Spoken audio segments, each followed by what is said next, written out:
I think some people might say Charlie Kirk's rhetoric was extreme. People condemned political violence, but they also felt a great deal of discomfort with his language, suggesting that these kinds of words lead to violence. I'm an absolute free speech guy, and you have the right to say these things, and you definitely also have the right not to get shot by sharing your views. Senator John Fetterman in a tense exchange with Katie Couric, shutting down her repeated attempts to get him to denounce Charlie Kirk. It's a kind of rhetoric that Vice President J.D. Vance warns is a growing problem, as he explains to Sean Hannity this week. I think the far left has completely taken over that party. In particular, what bothers me is the rhetoric around violence. I mean, if you look at the way, in the wake of the Charlie Kirk assassination, that these guys were justifying it, making excuses for it.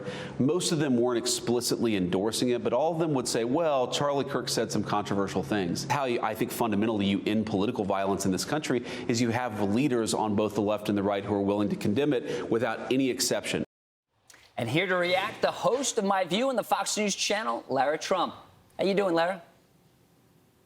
Good morning. I'm doing great. Thank you. What's your reaction to that from Katie Couric's interview? Do you think Charlie Kirk was an extremist? Of course not. We all know what Charlie stood for. He loved this country.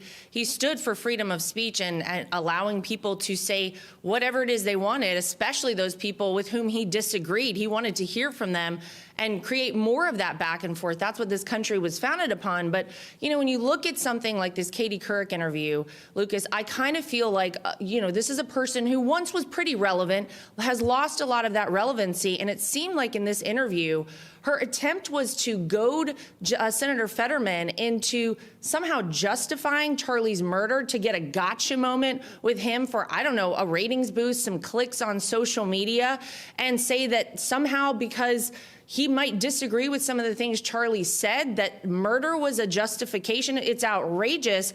I agree with what you just heard there from our vice president, which is that if you are a person in some sort of a position of power, or you have a platform of any variety, even as small as Katie Couric's might be right now, you have a duty and a responsibility to be better than this, to encourage people to de-escalate situations, not escalate situations. And I think we've all seen the rhetoric amplify. We've all seen the consequences of that. Charlie is no longer with us. My father-in-law has had 2 assassination attempts on his life. Where does it end, and when do people start calling this out on both sides of the aisle? It should not be up to Republicans and conservatives to call this out and say this is inappropriate no matter what.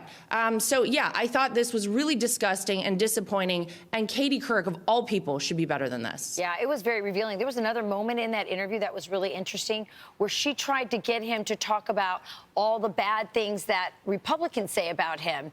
And then he said, well, yeah, they say mean things, but it's the liberals who say you should die. I hope you get a stroke. I mean, the level was way worse on the left. And again, another revealing moment of the difference. And I refuse, like you, to accept that narrative that somehow Charlie Kirk was controversial. No, he wasn't. He espouses the views of over 70 million people in America.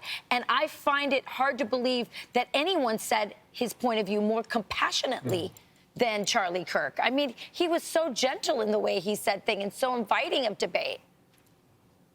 Yeah, and he never resorted to violence. He never called on violence as a tool. In fact, I can remember, going to some of these Turning Point events with Charlie when they said, people had told him, the security said, listen, there could be people who come up who are going to be violent. Do you want to leave? He never ran away. He was never scared of it. He embraced talking to people no matter what. And I appreciate that Senator Fetterman, by the way, has been willing to stand by what he has constantly said, which is he is a free speech absolutist. And you know what? He's a person who the Democrats may want to take a look at and emulate a little bit more. He is the most common sense Democrat in the entire party. I would say John Fetterman has more in common with Donald Trump than he does with the general population of the Democrat Party at this point. They need more of him, not less of him, so they might want to embrace that. And Laura, you have Andrew Colvett, Charlie's radio producer, on your show tonight. I can't wait to hear what you guys will have to say about this. What else is coming up on My View tonight? Yeah, we have VA Secretary Doug Collins, who's talking about new treatments that the VA is looking into for our veterans. You know, how long have we talked about the fact that the veteran suicide rate is around 17 people a day? That's 17 too high. He's trying to bring that down to 0. There are new treatments that are used in other countries. He's looking at possibly bringing here. So we're talking to him, and we're talking to Nick Daniels. Guys, we want life back to normal. The shutdown is over, but people want to know, when can we get back to flying at 100% capacity? He's going to give us some insight into that, and also talk about the fact that the shutdown exposed a bigger problem in aviation, which is that we actually don't have enough air traffic controllers being trained right now to take over for the people who are retiring. He's got thoughts and a solution on that. And of course, Dave Portnoy, who has dealt with some anti-Semitic attacks recently, has talked about possibly moving Barstool Sports out of New York City. He's going to talk all about it with us tonight at 9 p.m. 9 p.m., My View. All right. Laura, thank you very much. Thanks, Laura. Thanks, Larry. Thanks, guys. I'm Steve Doocy. I'm Brian Kilmeade. And I'm Ainsley Earhart. And click here to subscribe to the Fox News YouTube page to catch our hottest interviews and most compelling analysis.